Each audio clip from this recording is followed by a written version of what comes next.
खबर राजनीति से हो या फिर सामाजिक सरोकार की, घटना दुर्घटना हो या फिर भ्रष्टाचार का मामला, जनता के मुद्दे और कानून व्यवस्था से जुड़ी हर खबर, गांव से लेकर शहर तक देखिए सच्ची खबर, पक्की खबर सिर्फ बक्सर खबर पर, क्योंकि हम हैं दर्शकों और पाठकों की पहली पसंद। नमस्कार, आप देखना शुरू कर चुके हैं बक्सर खबर डेली बुलेटिन में आपका स्वागत है। हेडलाइंस के प्रायोजक हैं एलेन सोली, पीपी रोड, पुरानी कचहरी के सामने चर्च मार्केट बक्सर। मिल रहा अच्छी खरीद पर प्यारा उपहार। बक्सर के ब्रह्मपुर स्थित ब्रह्मेश्वरनाथ धाम के सौंदर्यीकरण का मुख्यमंत्री आज करेंगे ऑनलाइन शिलान्यास, बहुत जल्द बदलेगी तस्वीर। अपने 2 दिवसीय दौरे पर बक्सर पहुंचे पूर्व मुख्यमंत्री जीतन राम मांझी ने फिर से अपने बयानों को दोहराया, कहा थोड़ी थोड़ी शराब पीने से नहीं होता नुकसान। महापरिवर्तन आंदोलन के जरिए बदलेगी समाज की तस्वीर, तेलंगाना के पूर्व डीजीपी ने कहा 5 सूत्री अभियान के तहत चल रहा है काम। और खाद्य पदार्थों पर जीएसटी को कांग्रेस विधायक ने बताया गुंडा टैक्स, कहा जनता करेगी 2024 से पहले सरकार का सफाया। बुलेटिन की शुरुआत सबसे पहले एक अच्छी खबर से करेंगे। मुख्यमंत्री नीतीश कुमार गुरुवार को यानी कि आज बक्सर के ब्रह्मपुर स्थित बाबा ब्रह्मेश्वरनाथ धाम मंदिर और तालाब के सौंदर्यीकरण सहित विकास की कई योजनाओं का शिलान्यास वीडियो कॉन्फ्रेंसिंग के माध्यम से करेंगे। पर्यटन विभाग द्वारा सभी कार्य कराए जाएंगे। इसके लिए मंदिर के पश्चिमी गेट से बाहर वाले भाग में पंडाल और मंच बनाने का काम देर शाम तक ही चलता रहा। फिलहाल सभी तैयारियां पूरी कर ली गई हैं। जब मुख्यमंत्री ऑनलाइन योजनाओं के शिलान्यास करेंगे तो वह पूरी बातों को विस्तार से जानकारी देंगे। गौरतलब है कि पिछले दिनों सरकार ने एक बड़ी रकम जारी किया था, जिससे बाबा ब्रह्मेश्वरनाथ धाम का कायाकल्प करते हुए पर्यटन के दृष्टिकोण से इसको विकसित किया जाना सुनिश्चित किया गया है। अपने 2 दिवसीय दौरे पर बक्सर पहुंचे पूर्व मुख्यमंत्री जीतन राम मांझी ने एक बार फिर से अपने पुराने बयान को दोहराया है और कहा है कि थोड़ी थोड़ी शराब पीना बुरी बात नहीं है। उन्होंने कहा है कि मेडिकल साइंस भी कहता है कि थोड़ी थोड़ी शराब पीने से सेहत अच्छी रहती है। हालांकि उन्होंने कहा कि शराब को व्यसन के रूप में इस्तेमाल नहीं करना चाहिए, क्योंकि शराब अच्छी चीज नहीं है। उन्होंने कहा है कि शराबबंदी के कारण अभी भी लाखों लोग जेल में बंद है, जिसके कारण गरीब तबके के लोगों को परेशानियों का सामना करना पड़ रहा है। दरअसल बक्सर पहुंचने के बाद पूर्व मुख्यमंत्री जीतन राम मांझी ने अधिकारियों के साथ समीक्षा बैठक की और कई मामलों को लेकर स्थिति की जानकारी हासिल की। इस दौरान मीडिया से बातचीत करते हुए जीतन राम मांझी ने कहा कि सरकारी योजनाओं का लाभ शेड्यूल कास्ट के लोगों तक पहुंचना चाहिए और इसमें अगर लापरवाही होती है तो ऐसे अधिकारियों के खिलाफ कार्रवाई भी होनी चाहिए। हम सरकार के लीक से हटकर के भी कुछ बात हम करते हैं और हमारी मानना ये रही है कि हम वो घर से आए हैं जहाँ शराब बनती थी, शराब बिकती थी, शराब पीते थे, लेकिन आज 78 वर्षों में मेरा हो गया, अभी तक शराब अपने होठों पर हमने नहीं लाने का काम किया। तो कोई कानून तो नहीं था, अवेयरनेस हुआ, कुछ शिक्षा कैसे मिले। तो मेन चीज़ है कि अवेयरनेस पैदा करना चाहिए।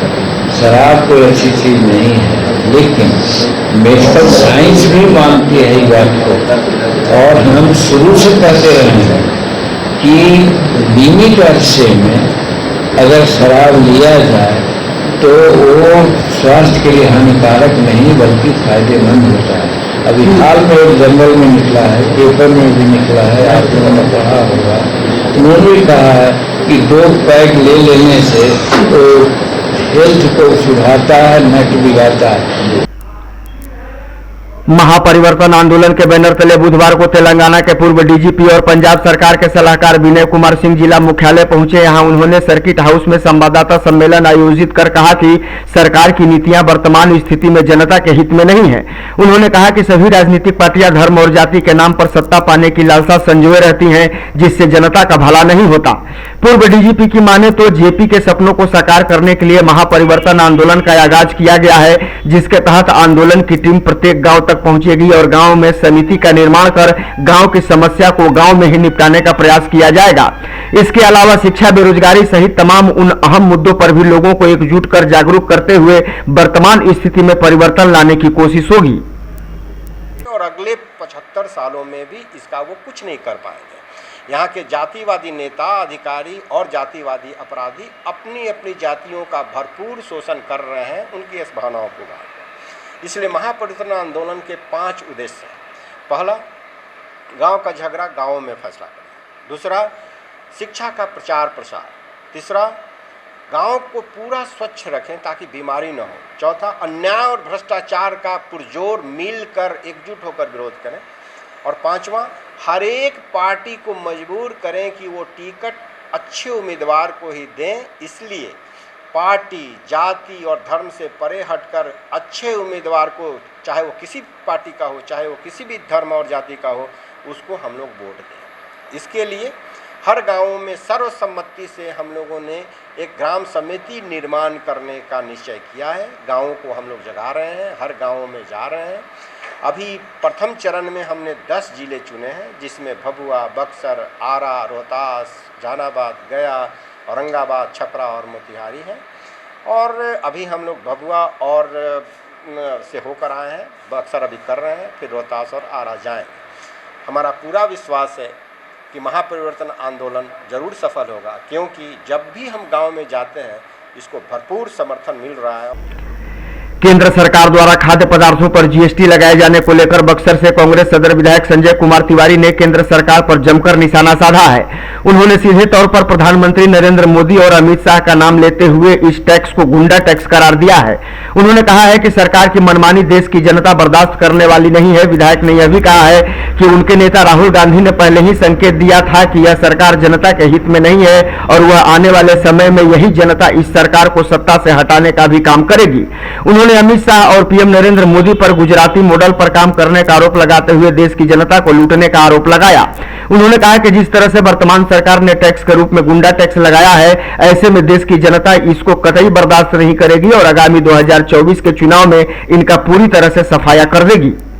जीएसटी की बात है तो मैं विगत 7 वर्षों से इस पर चर्चा और परिचर्चा करते रहा हूं कि ये मोदी सरकार सबका साथ सबका विकास लेकर करने वाली पार्टी नहीं है, जुमलेबाज पार्टी है। और ये सरकार का जीएसटी टैक्स नहीं, गुंडा टैक्स है।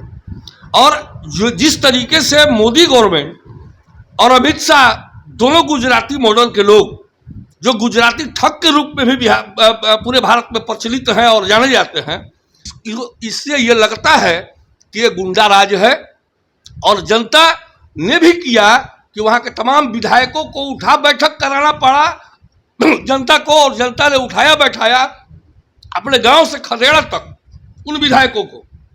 इसलिए ये गुंडा टैक्स है और आने वाले समय में भारत की जनता इसे कतई बर्दाश्त नहीं करेगी और भविष्य में 2024 के चुनाव में इनका पूरे देश से सफाया तय है।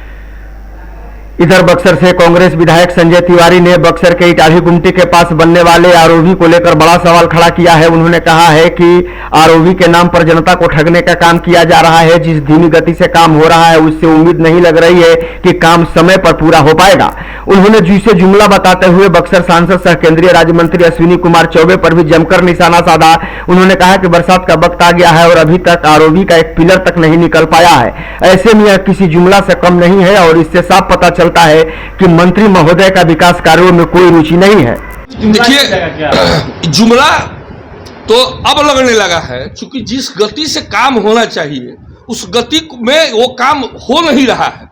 इसलिए हमें लगता है कि बक्सर की जनता को ठगने का काम माननीय मंत्री जी कर रहे हैं और ये कभी भी आरओबी बनने के लायक नहीं है।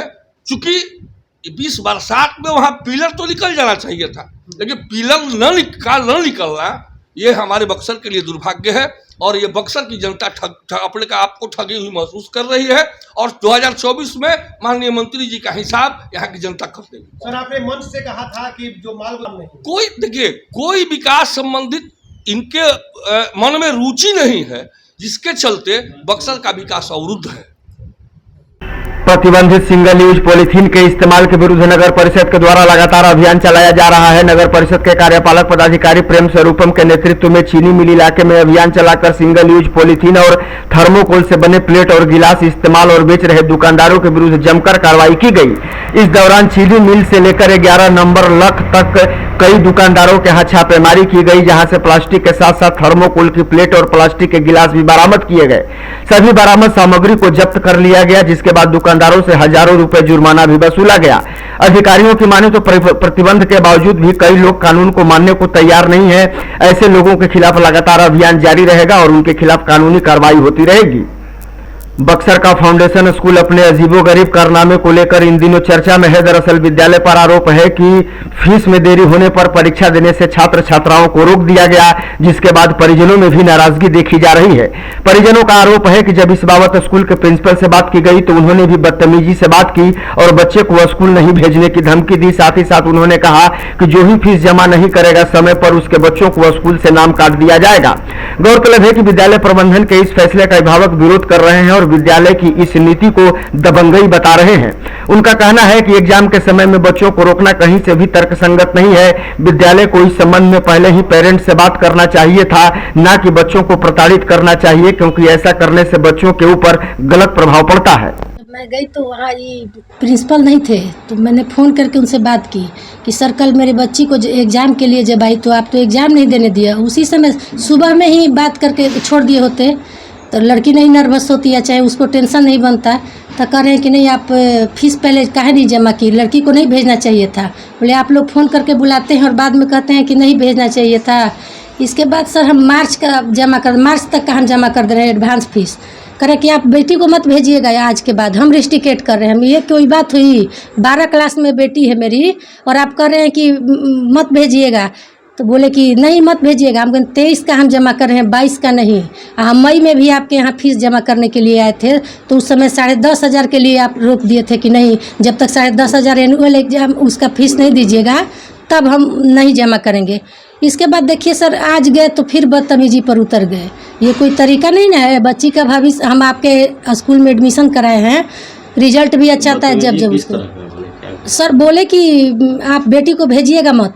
तो बचपन से अभी तक उनका फीस हर समय जमा किए हैं। किसी कारण से हम लोग का लेट हो गया, पैसा फंस गया, नहीं आ पाया, इस कारण हम लोग पैसा नहीं जमा किया गया। इससे हम लोग के लड़की को बाहर निकाल दिया गया है।